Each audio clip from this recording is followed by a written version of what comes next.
Hi, I'm Bob Doman, and this is another in the series of videos we're doing talking about what happened to our brilliant babies. In this section, I'd like to talk about testing and assessment.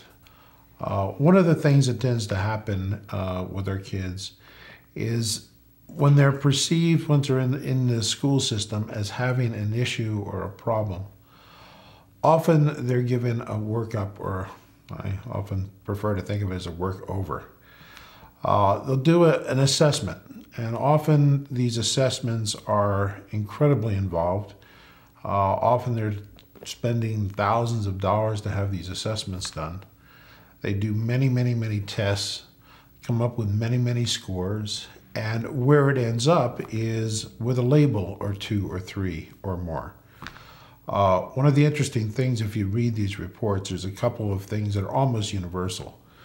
The first one is you can read one of these comprehensive reports and you find it's almost impossible to find the child in the report.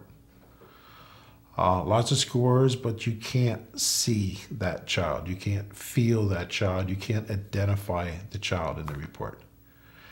And then you look at the end of the report. And the report, could be 50 pages long, it can be 100 pages long.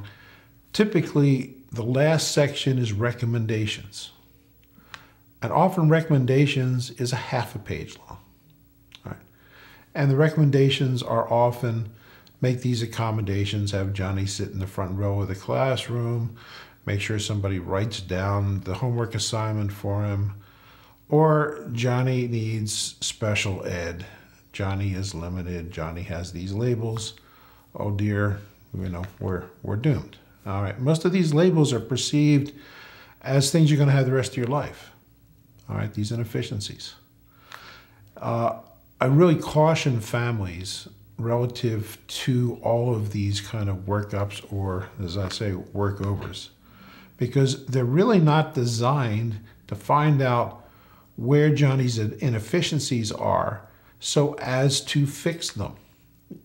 The very interesting phenomena that goes on in education today. We have the kids in the classrooms who are being tested to identify them so they can be labeled and classified. And rarely is anything done to actually address any of those inefficiencies. But you know what tends to happen after school? If they play a sport, do you know what good coaches do? Good coaches evaluate where the kids' inefficiencies are, all the kids' inefficiencies are, so they can address them to make them all better. It's an entirely different perspective. Every good coach is working to identify inefficiencies in all of his players for the purpose of fixing them with the goal of making all of them spectacular. Why does it only happen after school? Why does it only happen with the coaches? Why doesn't it happen in the classroom? Think about that. Thanks.